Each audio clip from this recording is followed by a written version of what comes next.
Salut à tous, bienvenue sur Archibarlou. Merci d'être là ce soir, merci d'être là pour ma nouvelle vidéo. Mais avant de commencer, j'aimerais vraiment vous remercier la dernière vidéo pour tous les retours que vous m'avez fait. Franchement, ce sont des retours hyper précieux pour moi parce que c'était la première fois que je me pliais à cet exercice et vraiment voir que ça vous a touché et que vous avez trouvé ça pertinent, ça ne fait que valider vraiment ma vision parce que j'ai vraiment une vision de tout ça. Donc ça me fait vraiment extrêmement plaisir.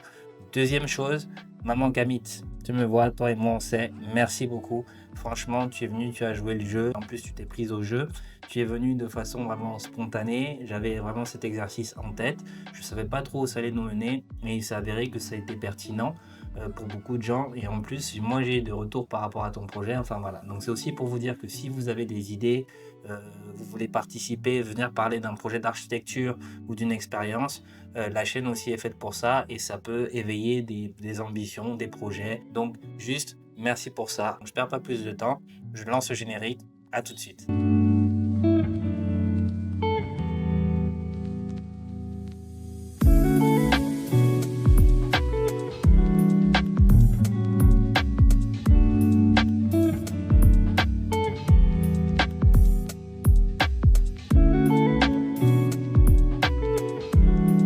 Vous avez vu le sujet de ma vidéo parle d'ego. Donc je vais d'abord commencer par me présenter parce qu'il me semble que c'est la moindre des choses. Donc pour ceux qui ne me connaissent pas, je m'appelle Jérémy Barla, je suis architecte. Ça fait 15 ans que je suis architecte. Ça fait 10 ans que je travaille donc à Douala, que j'ai mon agence et que j'exerce au Cameroun. Et sur cette chaîne, je vous accompagne, je vous donne des conseils pour tous ceux qui veulent investir et construire au Cameroun et surtout qui veulent avoir des conseils quand ils ont peur de se lancer. Vous l'avez vu, le sujet traite de l'ego de l'architecte et de l'ego du maître d'ouvrage. Vraiment, pourquoi je parle de ça? Parce qu'on ne se rend pas compte à quel point ça peut prendre de la place dans un projet d'architecture et que ça peut tout fausser. Donc je vais vous expliquer en quoi ça peut être l'ennemi d'un projet. Imaginez-vous, sur cette chaîne, je vous ai souvent parlé du manque de préparation d'un projet sans programme, d'un projet sans étude de sol, d'un projet où le budget n'est pas vraiment appréhendé, où il peut y avoir des malfaçons, des erreurs techniques, des erreurs d'appréciation, des erreurs de jugement. Mais tout ça, c'est bien beau. Mais imaginez que le plus grand obstacle d'un projet, c'est l'ego. Et là, vous dites quoi? Effectivement, l'ego peut prendre énormément de place dans un projet d'architecture. Je vous explique. Effectivement, on est architecte. On va pas se mentir, c'est quand même un beau métier. Moi, je vous assure que quand j'ai commencé, très vite, j'ai compris que le fait d'être architecte, c'était socialement, c'était quand même bien vu. Très rapidement, quand j'ai commencé les études d'architecture, je me suis dit, ouais, là, je tiens quand même un métier qui est intéressant. Et effectivement, quand on sort de l'école, on sort avec un titre. Vraiment, être architecte, c'est un titre. On ne peut pas légalement s'appeler architecte parce qu'on dessine sur un ordinateur ou on fait des 3D, etc. Parce que, comme je vous l'ai souvent dit, on est inscrit à l'ordre, on a un numéro, on est assuré et que, effectivement, pour porter la mention d'architecte, il faut donc remplir tous ces critères-là. Et ça veut dire surtout qu'on peut s'engager, que quand on s'engage, quand on signe un bâtiment, quand on dessine un bâtiment, on engage notre responsabilité parce qu'on répond du fait de notre titre. Donc, c'est pas un mot à prendre du tout à la légère. Et effectivement, je pense que quand on sort de l'école, peut-être que ce titre peut nous monter à la tête. On est dans une société où parfois développer son pédigré est tout de suite gage de pouvoir, gage de crédibilité, gage de légitimité. Alors c'est très bien d'avoir le titre, mais il faut vraiment vous imaginer, certains peut-être connaissent l'expression, que c'est vraiment au pied du mur qu'on jauge le maçon. Je crois que c'est ça l'expression. Mais tout ça veut juste dire que tu as beau avoir le titre que tu veux, si quand il faut délivrer et quand il faut répondre, tu n'es pas capable, on s'en fout de ton titre. C'est vraiment ça le message. Quand vous êtes architecte, vous êtes comme un médecin, vous êtes comme un avocat, c'est un métier de sachant. Qu'est-ce que ça veut dire sachant? Ça veut dire que tu es supposé avoir la réponse. Donc quand même on te pose une question, et ça arrive tous les jours, on te pose une question sur le chantier, une question technique, tu n'as pas forcément la réponse. Et ce que tu fais dans ces cas-là, c'est que tu dis, écoutez, j'ai pas la réponse tout de suite, mais normalement, tu es censé savoir où aller chercher la réponse. Et une fois que tu donnes ta réponse, il faut que tu saches, en tant qu'architecte, en tant que toi, jeune architecte qui me regarde, et que vous sachiez que la parole vous engage, votre réponse vous engage. Donc si vous dites, oui, non, j'ai vérifié, c'est stable, ça va pas s'écrouler. Si demain l'immeuble s'écroule, c'est d'abord à vous qu'on viendra poser des questions et on regardera quelles dispositions vous avez prises pour vous assurer que l'immeuble est stable. Est-ce que donc si c'était suivi par un ingénieur, est-ce que l'ingénieur est inscrit à l'ordre? Est-ce que lui-même il a sa signature, son tampon? Est-ce que les études de sol ont bien été faites, etc. Vous connaissez maintenant la musique. Donc tout ça juste pour vous dire que votre titre, lui seul, ne suffira pas à vous donner la légitimité et la crédibilité. Donc c'est vraiment très important de ne pas se laisser éblouir par le titre. Et s'il vous plaît, mes amis jeunes architectes, quand vous sortez de l'école, considérez que vous ne savez rien. Nous-mêmes qui sommes là déjà dans le métier depuis, je ne suis pas sûr qu'on soit encore vraiment architecte parce que c'est vraiment un métier qui s'apprend sur toute une vie, sur toute une carrière. Vous voyez des architectes comme Oscar Niemeyer qui sont morts à 104 ans, qui continuent d'exercer et d'apprendre. Donc calmons-nous un peu, respirons et vraiment pensons donc à l'intérêt du projet. Les guerres d'ego viennent aussi souvent entre architectes par rapport à l'école où vous avez été diplômé. Donc c'est toujours pareil, c'est une fois de plus d'où tu viens, oui mais là on forme comme ci, là on forme comme ça. À la fin de l'histoire, quel que soit d'où tu viens, quelle que soit l'école où tu as décroché ton diplôme, ce sera toujours le même mur et le même client face auquel tu devras faire tes preuves. Ça aussi, c'est des choses qui peuvent parfois diviser certains architectes parce que c'est aussi des réseaux d'anciens. Alors, je ne dis pas que toutes les écoles ont des niveaux équivalents, bien sûr que non, il y a des niveaux disparates, il y a des formations qui sont très spécifiques, mais pour autant, c'est en forgeant aussi qu'on devient forgeron. On ne peut pas vivre sur ses acquis, il faut toujours se former, il faut toujours continuer à s'améliorer et à progresser. Ensuite, quand vous êtes maintenant impliqué dans le projet, ce qui peut freiner, c'est la volonté de laisser une trace. Moi, je dis toujours à mes équipes, s'il vous plaît les gars, on est dans un certain contexte. C'est déjà un privilège de pouvoir produire de l'architecture ici, dans notre pays, au Cameroun. On n'a pas forcément accès à des grands projets ambitieux, comme on peut avoir dans d'autres pays où on n'a pas forcément tous accès à cette commande. Donc, si dans un projet, vous réussissez à juste sauver une seule bonne idée, une seule idée un peu atypique, c'est déjà beaucoup. La tentation, parfois, est de vouloir mettre toutes les bonnes idées dans le projet au mépris du délai, au mépris du budget, du temps de réflexion, du temps de production, de la capacité peut-être des entrepreneurs, des entreprises à réaliser même ce que vous avez conçu.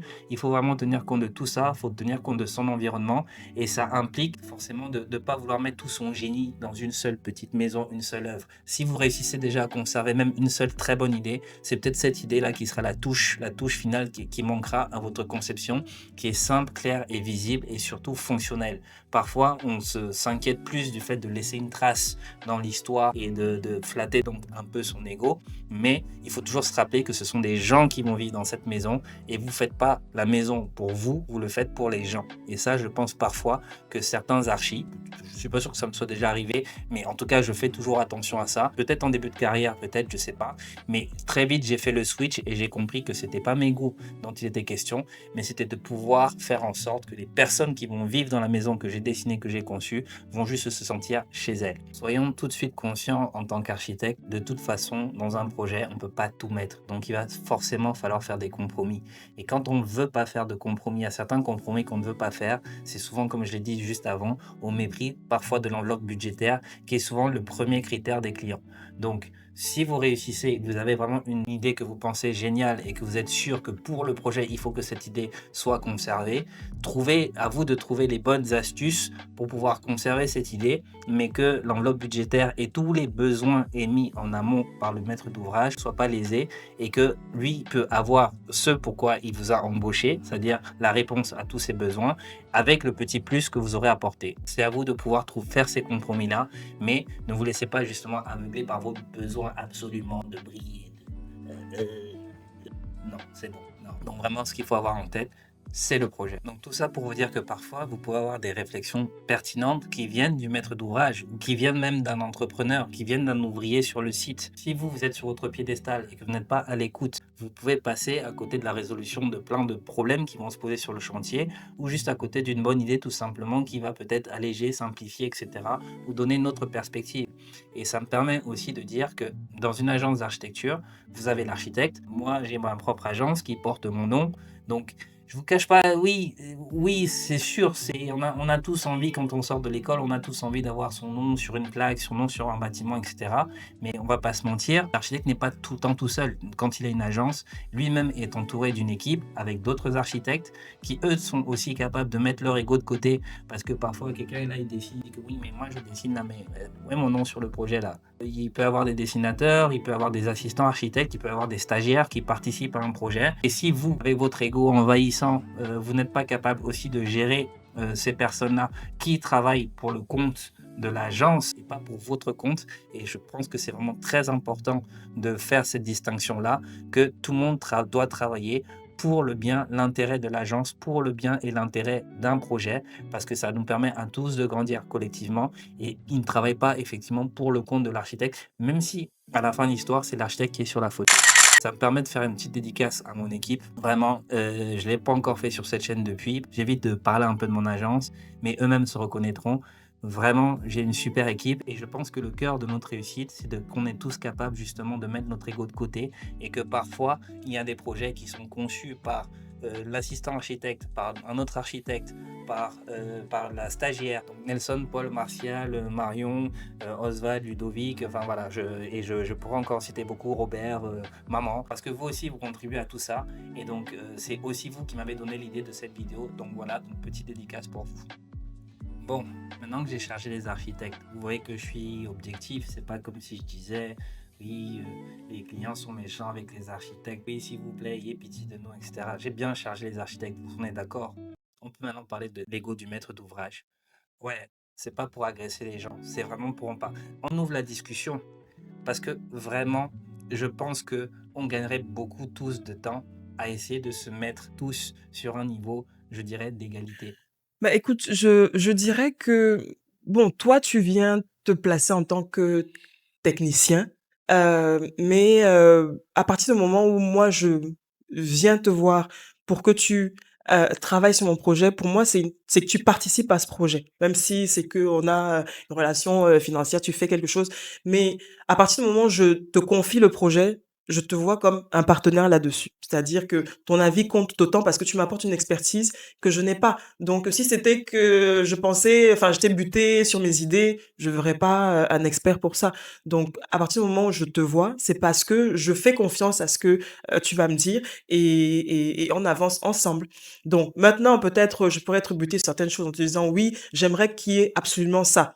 Maintenant, toi, ça sera trouver juste et tout comment y arriver, mais tout en prenant en compte tes réalités, tu vois? Mais c'est vraiment ça, je reste toujours entre guillemets «actrice», du projet, maître du projet, mais j'ai toujours cette notion du ensemble, en fait. Dans tout ce que je fais, j'ai la notion du ensemble. Donc si je viens te voir, c'est vraiment parce que je sais que tu vas m'apporter quelque chose de très réaliste, parce que voilà, nous, on est les créateurs sont aussi très rêveurs et tout, mais toi, tu as cette balance-là. L'architecte aussi a la réalité et la création aussi en même temps, qui est 2 enfin 2 aspects difficiles souvent à «stabiliser» entre guillemets et moi je ne stabilise pas. Donc ça, tu m'apportes aussi, ce côté-là. Il faut Donc toujours que vous voyez ça comme un partenariat. Alors c'est vrai que commercialement, on dit toujours que le client est roi. Et c'est vrai, effectivement, le client est roi et que quand il y a une relation contractuelle entre voilà, l'architecte n'est que humblement le prestataire. Cependant, j'ai déjà vécu beaucoup de projets où je dirais que la relation entre le maître d'ouvrage et le maître d'œuvre n'était pas bien équilibrée et pouvait devenir toxique. Pas pour l'architecte, peut-être pas pour le maître d'ouvrage, mais surtout pour le projet. Quand vous avez par exemple un maître d'ouvrage qui vient vous voir et qui vous dit bon, moi c'est parce que je sais pas dessiner, hein, mais bon, moi je suis un bâtisseur, hein, bon, fais, c'est ton truc là, c'est ton dessin là qui coûte 2 millions. Son dessin là coûte. Moi je peux aller faire ça au quartier à 100 000. Hein. Moi j'ai un petit là qui peut me faire ça au quartier, c'est parce que moi j'ai vu que tu étais jeune, tout ça, etc. Donc tu allais me faire un prix, mais vraiment tu es trop cher. Quand on commence comme ça, on peut déjà être sûr qu'on va dans le mur.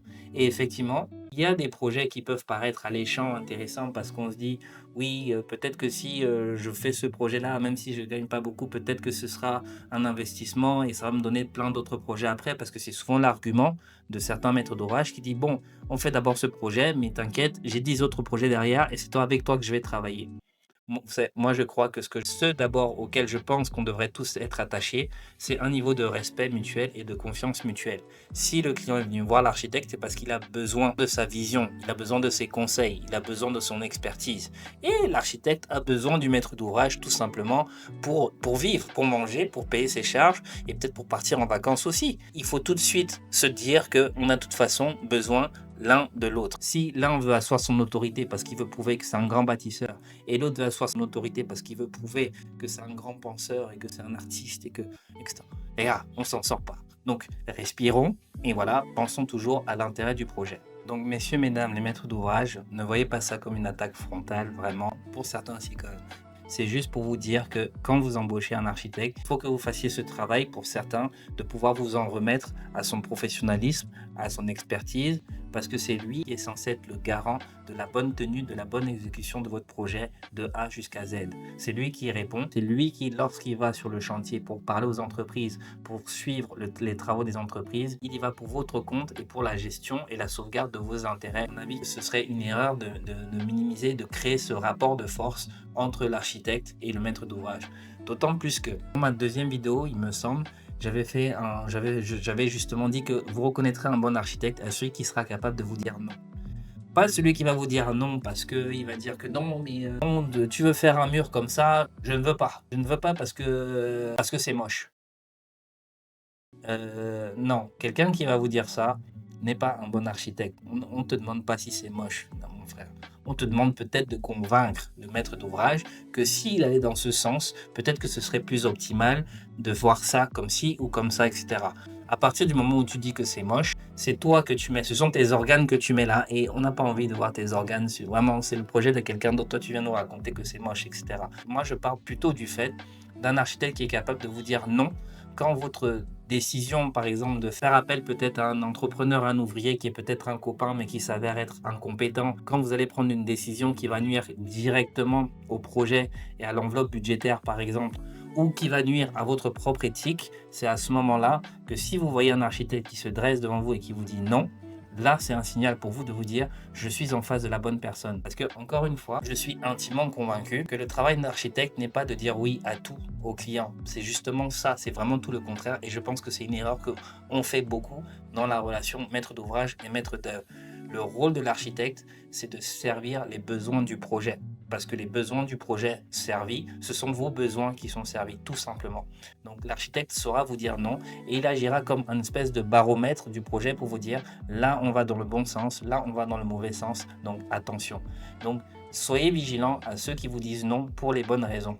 Encore une fois. Donc, quelles sont les conséquences de tout ça? Quand l'ego prend toute la place et qu'il est placé au mauvais endroit. Dérive budgétaire, des retards excessifs. Vous arrivez sur les chantiers, souvent ce sont même les finitions qui en pâtissent. J'ai déjà vu des chantiers, effectivement, où vous pouvez voir plusieurs couches, des entreprises qui sont passées plusieurs fois parce que tel veut montrer qu'il a plus raison que l'autre et qu'il est plus axé sur les finitions que l'autre.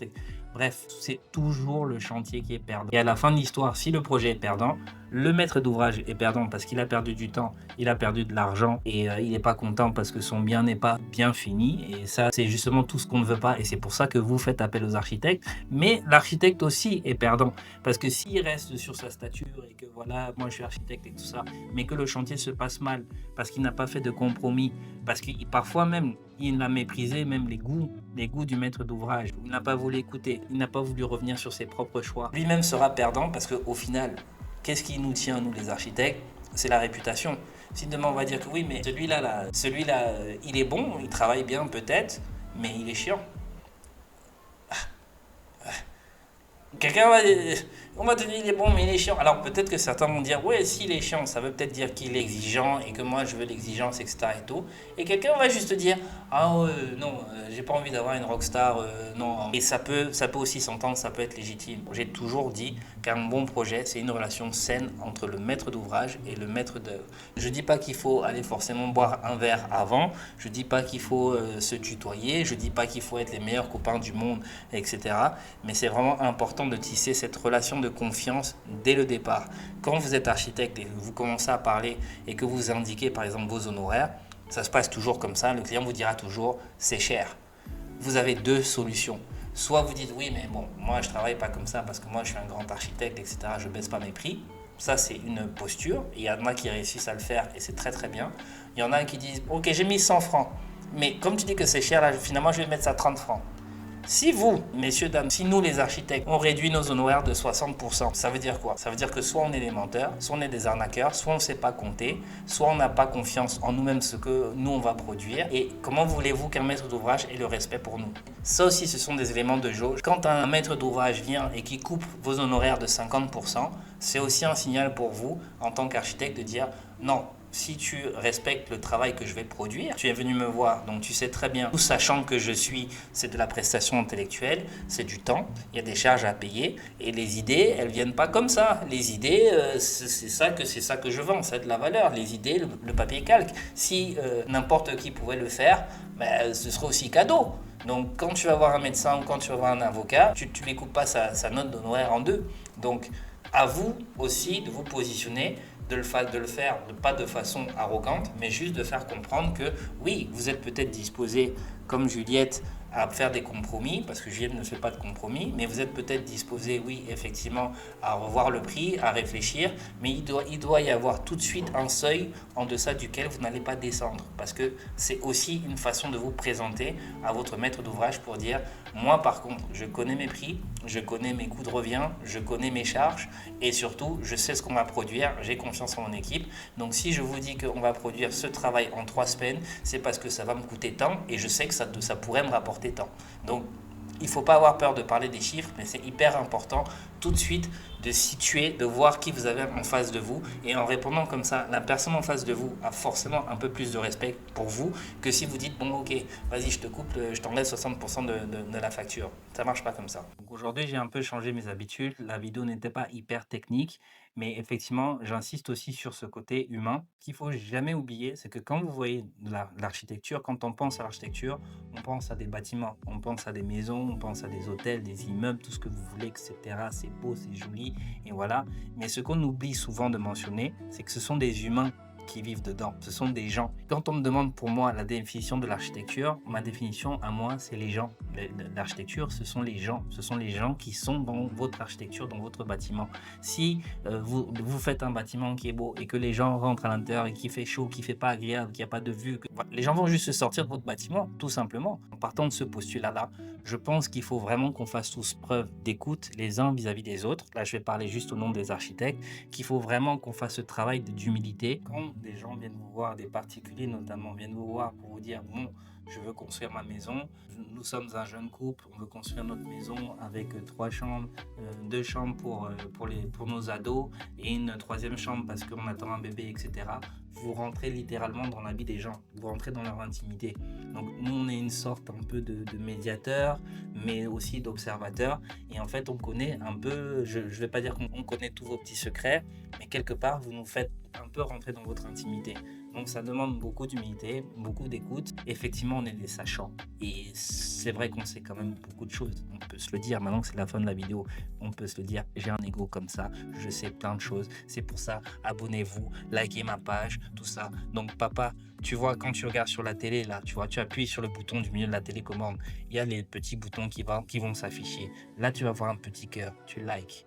Tu vois, non. Donc likez, partagez, abonnez-vous à cette chaîne. Et je voulais vraiment vous faire cette petite vidéo pour vous dire que cette relation est vraiment primordiale quand vous rencontrez votre client ou quand vous rencontrez votre architecte, de pouvoir être sur des bases de respect mutuel parce que de toute façon, non seulement le projet, vous-même en tant que client et nous-mêmes en tant qu'architecte, tout le monde sera gagnant. Mais gardez-en quand même un peu.